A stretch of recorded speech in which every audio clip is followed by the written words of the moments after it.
परभणी हिंगोली जिल्हा मध्यवर्ती सहकारी बँकेचे नवनिर्वाचित अध्यक्ष तथा जिंतूर सेलू विधानसभा मतदारसंघाचे माजी आमदार रामप्रसादजी बोर्डीकर यांच्या भव्य नागरी सत्कार सोहळ्याने जिंतूर तालुक्यातील इटोली गाव अक्षरशः दुमदुमून गेले। बँकेच्या अध्यक्षपदी नुकतीच झालेली त्यांची निवड सहकार क्षेत्रासाठी नवी ऊर्जा देणारी ठरणार असून या ऐतिहासिक निवडीबद्दल नागरिकांमध्ये प्रचंड उत्साह पाहायला मिळाला। उत्साहात पार पडला सोहळा शनिवार ऑगस्ट 22 रोजी सायंकाळी 6 वाजता आयोजित या सत्कार सोहळ्याच्या अध्यक्षस्थानी परभणी जिल्हा परिषदेच्या अध्यक्ष सौ लताबाई विजय वाकळे या होत्या। मान्यवरांच्या हस्ते दीपप्रज्वलनाने कार्यक्रमाची सुरुवात झाली। त्यानंतर परिसरातील नागरिक, विविध संस्थांचे पदाधिकारी आणि कार्यकर्त्यांनी अलोट गर्दी करत माजी आमदार रामप्रसादजी बोर्डीकर यांचा शाल, पुष्पहार व पुष्पगुच्छ देऊन सत्कार केला। सहकार आणि शेतकरी विकासाची नवी दिशा या प्रसंगी बोलताना उपस्थितांनी बोर्डीकर यांच्या प्रदीर्घ राजकीय आणि सहकार क्षेत्रातील दांडग्या अनुभवाचा गौरव केला। त्यांच्या नेतृत्वाखाली जिल्हा मध्यवर्ती बँक अधिक सक्षम होईल आणि बँकेच्या माध्यमातून शेतकरी, कष्टकरी तसेच ग्रामीण भागातील सर्वसामान्य घटकांच्या आर्थिक उन्नतीसाठी ठोस पावले उचलली जातील असा ठाम विश्वास यावेळी व्यक्त करण्यात आला। मान्यवरांची मोठी उपस्थिती या दिमाखदार सोहळ्याचे नेटके आयोजन जिंतूर पंचायत समितीच्या सदस्या सौ रंजना बाळाजी सांगळे यांनी केले होते। कार्यक्रमाच्या यशस्वीतेसाठी स्थानिक कार्यकर्त्यांनी व ग्रामस्थांनी विशेष परिश्रम घेतले। कार्यक्रमास जिल्हा परिषद सदस्य डॉक्टर देवराव कराळे, जिंतूर नगरपालिकेचे नगराध्यक्ष प्रतापराव देशमुख, पंचायत समितीचे सभापती किशोर खिस्ते, उपसभापती माधवराव दराडे, कृषी उत्पन्न बाजार समितीचे उपसभापती सुंदरराव नाईक चव्हाण, संजय गांधी निराधार समितीचे अध्यक्ष डॉक्टर पंडितराव दराडे, भाजप तालुका अध्यक्ष गोविंदभाऊ थिटे, इटोलीचे सरपंच जगदीशराव घुगे, पंचायत समिती सदस्य प्रकाशराव दाभाडे, संतोषराव ढोणे यांच्यासह जिंतूर पंचायत समिती व नगर परिषदेचे सर्व सदस्य, आडगाव सर्कलमधील विविध गावांचे सरपंच, उपसरपंच, नागरिक आणि भारतीय जनता पार्टीचे सर्व कार्यकर्ते मोठ्या संख्येने उपस्थित होते। कार्यक्रमाचे प्रास्ताविक व आभार प्रदर्शन बालाजीभाऊ सांगळे आणि मनोज तोडकर यांनी केले। अशाच ताज्या आणि वेगवान घडामोडींसाठी आमच्या चॅनलला लाईक व शेअर करायला विसरू नका। शिवाजी महाराज की डॉक्टर बाबासाहेब आंबेडकरांचा, डॉक्टर बाबासाहेब आंबेडकरांचा, डॉक्टर बाबासाहेब आंबेडकरांचा।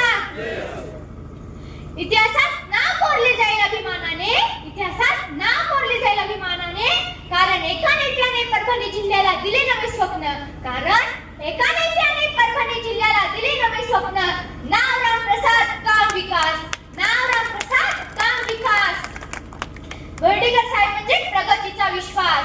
साहेब, तुमच्या या महान नेतृत्वाला मानाचा मुजरा, मानाचा मुजरा। आदरणीय व्यासपीठ, मान्यवर पाहुणे आणि माझ्या गावातील सर्व ज्येष्ठ नागरिक, सर्वांना माझा नमस्कार। मी संघर्षा बालाजी सांगळे, इयत्ता 6वीची विद्यार्थिनी। आज आपल्या गावासाठी खूप आनंदाचा दिवस आहे, कारण आपल्या गावात बँकेचे अध्यक्ष श्री रामप्रसाद बोर्डीकर साहेब आले आहेत। साहेब, इटोली गावाच्या वतीने मी आपले मनापासून स्वागत करते। आज तुम्ही इतक्या मोठ्या पदावर पोहोचला हे आम्हा सर्वांसाठी खूप अभिमानाची गोष्ट आहे। तुम्हाला पाहिलं की आम्हाला पण मोठे होण्याची प्रेरणा मिळते। आज मी 2 गोष्टीबद्दल बोलू इच्छिते। पहिली गोष्ट, मुलींचे शिक्षण। साहेब, गावातील प्रत्येक मुलीने शिकावे हीच आमची इच्छा आहे। शिक्षण हेच मुलींचे खरे सामर्थ्य आहे। शिक्षणामुळे मुली स्वतःच्या पायावर उभे राहतात आणि त्यांच्या आई वडिलांचे व राज्याचे नाव मोठे करतात। उदाहरण तर आपल्या मेघना दीदीच आहे। मेघना दीदीने जसे तुमचे नाव मोठे केले परभणी जिल्ह्याच्या पालकमंत्री होऊन तथा राज्याच्या राज्यमंत्री होऊन, तसे हर एका मुलीने मेघना दीदींसारखे तिच्या आई वडिलांचे व राज्याचे नाव मोठे करावे हीच आमची इच्छा आहे। दुसरी गोष्ट, शेतकरी। साहेब, आडगावातील परिसर हे शेतकऱ्यांचा आहे। शेतकरी उन्हातान्हात राबतो आणि आपल्याला अन्न देतो। बँकेच्या माध्यमातून शेतकऱ्यांना कमी व्याजाने कर्ज, चांगल्या योजना मिळाल्या तर त्यांचे जीवन खूप सोपे होईल। तुम्ही शेतकऱ्यांची कैवारी आहात। मी एक गोष्ट बोलते। मी 22 मार्च 2025 रोजी 10:45 रमेश काका दरगड यांच्या मुलीच्या रिसेप्शन मध्ये मी मेघना दीदींशी मिळाले। त्या दिवशी मी दीदींचे स्वागत केले आणि दीदींना एक विनंती केली की दीदी, माझे पप्पा आता तुमच्याकडून आले तर माझ्या पप्पावर तुमचा आशीर्वाद राहू द्या। त्यावेळेस दीदींनी खूप स्मित हास्य केले। मला खूप आनंद झाला। दीदीला जी मी विनंती केली ती दीदींनी पूर्ण केली। माझ्या पप्पावर त्यांनी विश्वास ठेवून माझ्या पप्पाला पंचायत समिती मतदानाने निवडून आणले। ते मला खूप अभिमानाची गोष्ट आहे। धन्यवाद दीदी. शेवटी एक बोलते, साहेब तुम्ही अशीच प्रगती करत राहा, शेतकऱ्यांची, मुलींची, गावाची मदत करत राहा. जय हिंद. थँक्यू. जय हिंद. जय महाराष्ट्र. म्हणतो हात वर करून सांगा की दीदी चांगलं काम करते का नाही म्हणून. पहिल्या मंडळीला काय विश्वास नाही काय. आता तुम्ही एवढं सांगत असेल, मला 25 वर्ष आमदार होऊन काही मंत्री होता नाही आलं, पण तुमच्या मदतीमुळं आमदाराचा बाप होण्याचा योग आला. त्यामध्ये मी धन्य सांभाळतो, धन्य समजतो. आणि मग आता हे सांभाळण्याची गरज आहे, हे सांभाळण्याची गरज आहे. आणि म्हणून किती लोक काही बोलत असतील तर आटपत घेतो. आता किती लोक ओरडत असतील, पण भारतीय जनता पक्ष जे करतोय ते कोणाला करता येणार नाही हे तुम्हाला सांगतो मी. उदाहरण तुम्ही डोळ्यासमोर घेतले पाहिजे. एक उदाहरण द्यायचं म्हणजे नखाते साहेबांचं उदाहरण देतो. कष्टातून कारखाना उभा केला पाथरीचा, त्याला कारखान्यावर बाजूला काढलं, वाटोळ झालं, कारखाना हिकावं लागला. आहे का नाही परिस्थिती तुमच्या डोळ्यासमोर.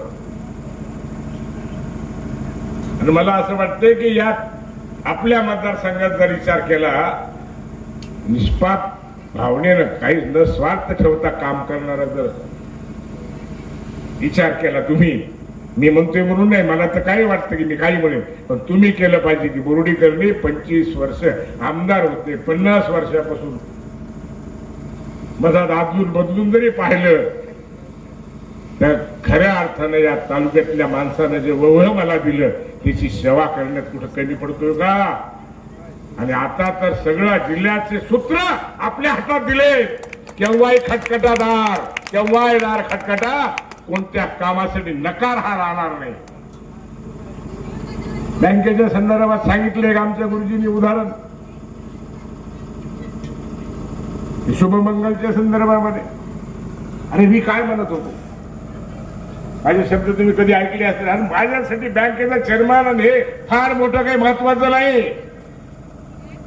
माझ्या एखाद्या तालुक्यातल्या शेतकऱ्याची अडचण आली, एखादं पोरग शिक्षणाला जात असताना काही पैसे भरायची गरज पडली, दवाखान्यामध्ये कुठे जर गेला असेल, मोदी साहेबांना तर पैशाची खैरात केली, 5 लाख रुपये केंद्राचे. आणि कोणत्याही बिमारीला तुमचे पालकमंत्री 50,000 आणि 1 लाख पाठवूनच द्यायला, तर ते सोडून सुद्धा एखाद्या राहण्याची खाण्याची सोय यासाठी जर कमी पडत असेल, ती मध्यवर्ती बँक अर्ध्या रात्री तुम्हाला 1-2 लाख रुपये उपलब्ध उभे करून देऊ शकते.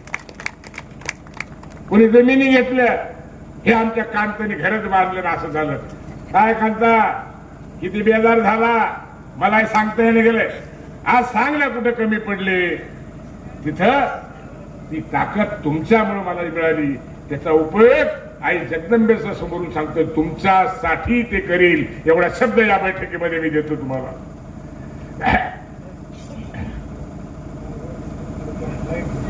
बोलतो बोलता एक आता सर,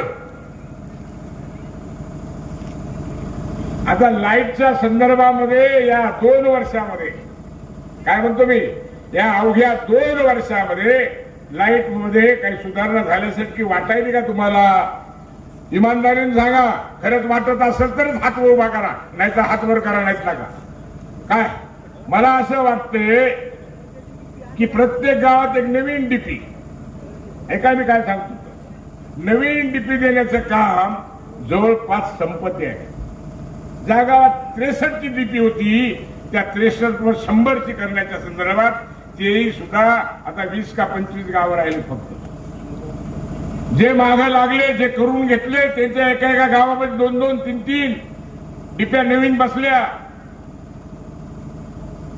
नवीन लाईनी उभ्या करायचं काम करायला जे जे मागे लागले त्याच्या लाईनी उभ्या करणं चालू आहे. आणि आपल्या जिंतूर मतदारसंघातले जेवढे 33 केवी आहेत, 3चा ट्रान्सफर असेल तिथं 5चा ट्रान्सफर बसवायचं काम. मला वाटतं आडगावचा झालाय काल.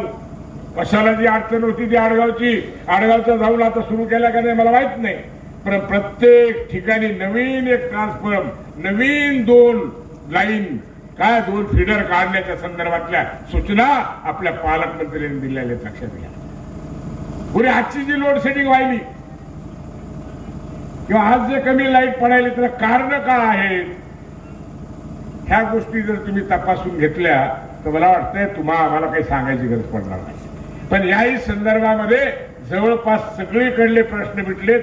जिथं जिथं जास्त लोड म्हणजे आता तुम्ही पूर्ण आहे आणि लोकांची सगळ्यात जास्त मागणी काय, 5 वाजा ते 10 वाजेपर्यंत आम्हाला लाईट द्या.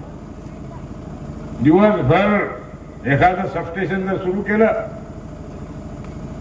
जसा आता कारखाना आपला साखर कारखाना आहे,